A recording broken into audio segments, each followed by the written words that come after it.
Bienvenue dans cette vidéo dans laquelle on va voir comment faire pour se créer un salaire de 1000 euros par mois avec les dividendes et même mieux comment faire pour pouvoir vivre de ces rentes grâce aux dividendes. Alors est-ce que tu es prêt? C'est parti!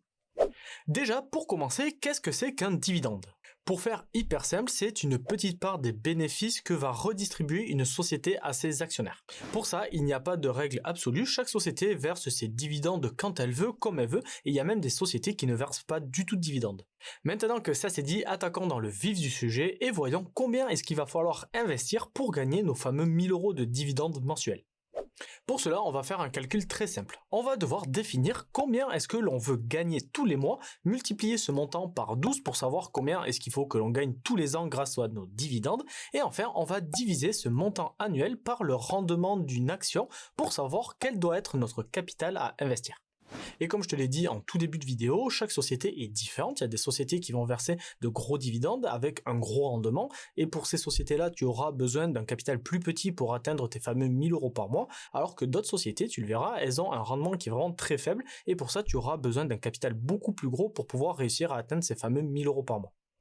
Donc, dans notre calcul, si l'on veut gagner nos fameux 1000 euros par mois, on va devoir gagner 12 000 euros par an. Et si on prend l'exemple de la société Apple qui a un rendement de 0,63% par action, il faudra que tu aies un capital de 1 875 000 euros pour pouvoir gagner ces 1000 euros par mois. Alors que si tu prends la société Engie qui a un rendement de 4,85%, tu vois que tu auras besoin de, entre guillemets, seulement 247 000 euros pour réussir à atteindre ces fameux 1000 euros par mois. Donc tu l'as compris, la première chose que tu vas devoir regarder pour pouvoir connaître quel va être ton capital à investir pour atteindre ces fameux 1000 euros par mois, ça va être de savoir quel est le rendement d'une action. Et pour ça, je pense qu'un rendement moyen de 4%, on va dire, sur un portefeuille plutôt diversifié, c'est plutôt une bonne moyenne si jamais tu veux avoir un bon équilibre entre le risque et le rendement. D'ailleurs, petite parenthèse, n'oublie pas que ce n'est pas parce qu'une société verse de gros dividendes et a un gros rendement que c'est forcément une bonne société. À choisir, je préférerais investir sur une société comme Coca-Cola, en tout cas ça me rassurerait beaucoup plus, une société comme ça qui a entre guillemets un petit rendement, mais qui au fur et à mesure des années se développe très très bien, plutôt que d'investir sur une société par exemple comme Orange qui a un très gros rendement et qui verse de très gros dividendes, mais par contre qui a un cours de bourse qui est vraiment très moyen, sachant que je te le rappelle, une société peut couper n'importe quand ses dividendes. Du coup, à titre purement personnel, je préfère investir sur des sociétés qui se développent très bien et pour lesquelles le versement du dividende c'est juste un petit bonus en fait si tu veux aux actionnaires, plutôt que d'investir sur des sociétés qui ont des gros dividendes et qui misent tout là-dessus, quitte à devoir s'endetter pour pouvoir payer ces dividendes à leurs actionnaires. En tout cas, moi je sais que c'est ma stratégie et ça me rassure beaucoup plus. Bref, je m'éparpille, donc la méthode que l'on a vue, c'était vraiment la manière la plus simple de calculer combien il va falloir investir d'argent pour avoir nos 1000 euros par mois, mais tu verras que cette méthode, elle n'est pas totalement optimisée parce qu'elle ne prend pas en compte les impôts. Pour ce qui est de l'imposition, il n'y a rien de très compliqué. En général, quand tu vas toucher des dividendes, tu vas payer ce que l'on appelle la flat tax, c'est-à-dire que tu vas devoir payer 30% d'impôts par rapport à tout ce que tu touches. Donc si on veut faire un calcul un petit peu plus précis que ce que l'on a vu juste avant, il faudra tout simplement rajouter les impôts à ton objectif de base pour savoir ce qu'il faut gagner avant impôt pour pouvoir avoir au final en fait tout simplement la somme des 1000 euros nets dans ta poche. Pour cela, on va prendre nos 1000 euros par mois auxquels on ajoute notre fameuse flat tax de 30%, on va multiplier le tout par 12 pour savoir ce qu'il faut gagner sur l'année et on trouve un résultat de 15 600 euros. Maintenant que l'on a notre nouvel objectif annuel, on va le diviser par le rendement de nos actions, c'est-à-dire nos fameux 4% par an, et on obtient un résultat de 390 000 euros.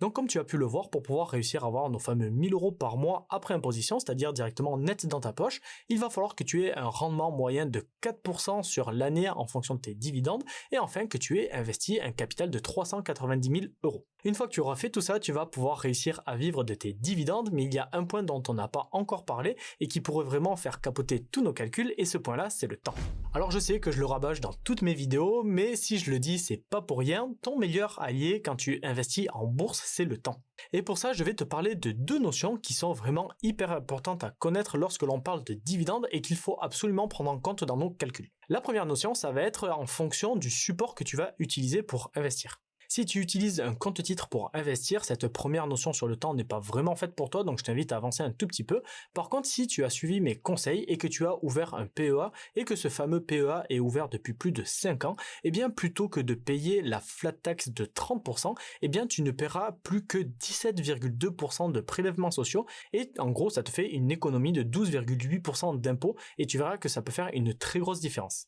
Donc comme on l'a vu dans notre exemple précédent, avec la flat tax, il fallait que tu aies un capital de 390 000 euros investi à un taux de 4% par an pour pouvoir gagner nos fameux 1000 euros par mois après imposition directement net dans ta poche. Maintenant, si l'on fait les mêmes calculs, mais que l'on ne prend pas en compte la flat tax à 30%, mais seulement les prélèvements sociaux à 17,2%, tu vois qu'il faudra que tu réussisses à gagner sur une année 14 064 euros pour pouvoir gagner nos fameux 1000 euros par mois. Et si l'on divise ces 14 064 euros par notre rendement de 4%, on s'aperçoit que maintenant, il te faut entre guillemets seulement 351 600 euros pour pouvoir réussir à avoir notre fameuse rente mensuelle.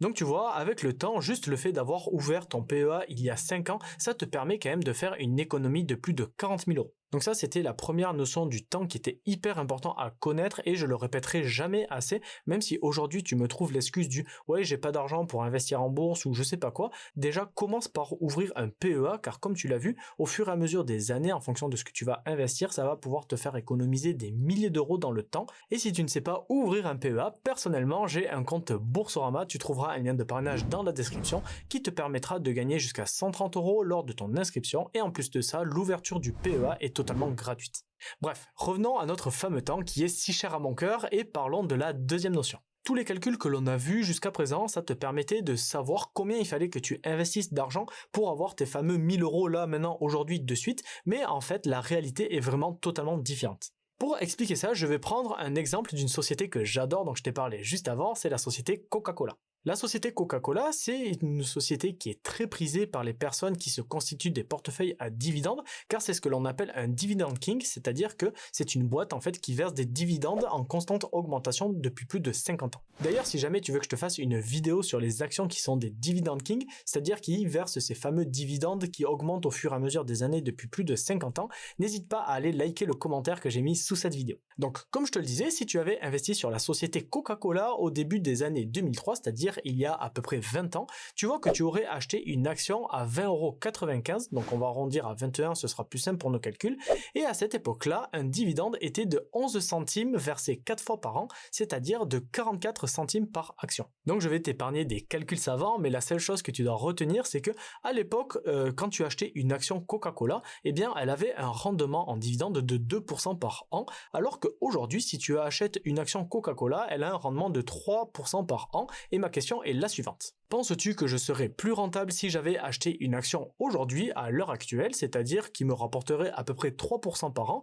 ou est-ce que j'aurais été plus rentable si j'achetais une action il y a 20 ans, alors qu'à l'époque, son rendement était que de 2% par an? Et si tu as une petite idée, je te laisse mettre ta réponse en commentaire avec une petite explication et on va voir si tu avais raison ou non. Eh bien, la bonne réponse, c'était que j'aurais été plus rentable si j'avais acheté une action il y a 20 ans que si j'avais acheté une action aujourd'hui. Alors tu vas peut-être te demander pourquoi, mais la raison, elle est très simple. Donc sans parler du fait que le prix de l'action Coca-Cola a fait x3 en 20 ans, dis-toi qu'une fois que tu détiens une action, quel que soit son rendement là aujourd'hui de suite, il peut être amené à évoluer avec le temps, que ce soit en bien, c'est-à-dire qu'il augmente, ou en mal, c'est-à-dire qu'il baisse. Comme je te l'ai dit au tout début de la vidéo, une société peut choisir de verser ou non des dividendes, et ce n'est pas parce qu'elle en a versé par le passé qu'elle va continuer à verser des dividendes dans le futur, donc c'est pour ça que je t'invite à faire de vraies recherches et à ne pas tabler tout uniquement sur la rentabilité d'un dividende. Bref, dans notre exemple, la société Coca-Cola a continué à verser des dividendes au fur et à mesure du temps, et en plus de ça, elle les a augmentés, donc c'est vraiment très très bien. Et si on fait un calcul vraiment très rapide, si j'avais acheté une action Coca-Cola il y a 20 ans au prix de 21 $, aujourd'hui j'aurais une rentabilité de 8,7%, car malgré que j'ai acheté une action au prix de 21 $, eh bien je toucherai quand même exactement le même montant de dividendes qu'une personne qui a acheté une action à 50 ou 60 $. Et je te fais un bref petit rappel pour que tu comprennes vraiment bien, et un dividende est versé à un actionnaire, c'est-à-dire à une personne qui détient un titre de propriété d'une société, quel que soit le prix où elle a acheté. Ça veut dire que si à l'époque je voulais gagner mes 1000 euros par mois grâce aux dividendes de Coca-Cola, vu que la rentabilité était de 2%, j'aurais dû investir 780 000 dollars. Normalement, si tu as suivi toute la vidéo, jusque-là, on est d'accord et tu comprends le calcul. Maintenant, on va en faire un petit peu différent en se disant que si j'avais investi ces 780 000 dollars au prix de 21 dollars par action, on est d'accord pour dire que j'aurais été le propriétaire de 37 142 titres Coca-Cola. Donc à l'époque, j'aurais gagné mes fameux 1000 euros par mois au jour où j'ai acheté mes actions, mais aujourd'hui, grâce à la puissance des actions qui sont des dividend king associés au temps, si l'on multiplie ce que rapporte une action par an, c'est-à-dire pour Coca-Cola à peu près 1,76 dollars, parce que c'est 44 centimes qui sont versés 4 fois par an, que l'on multiplie tout ça par le nombre d'actions que j'aurais eu en portefeuille, eh bien je toucherai environ 65 000 euros par an, soit à peu près un peu plus de 5 400 euros par mois.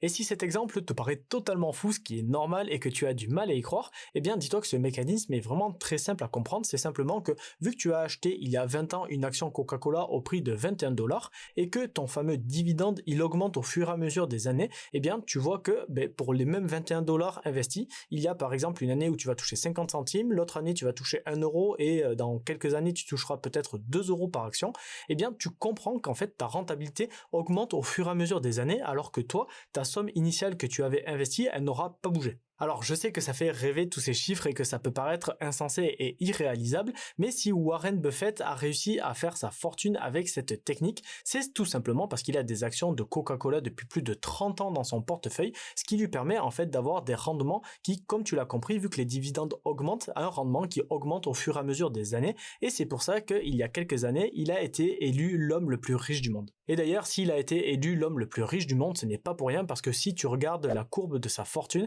il a réussi à avoir tout cet argent tout simplement parce qu'il a investi en bourse sur du vraiment très très long terme. Et une fois de plus, je te le répète, ton ami en bourse, c'est le temps. En tout cas, j'espère que tu as compris comment faire ton calcul pour savoir combien il va falloir investir d'argent pour gagner ces 1000 euros de revenus passifs avec les dividendes. Si c'est le cas et que tu as apprécié la vidéo, n'hésite pas à me mettre un gros pouce bleu, ça soutient beaucoup la chaîne et je t'en remercie. Et en attendant, comme d'habitude, moi je te dis à la semaine prochaine pour une nouvelle vidéo. Allez, ciao ciao!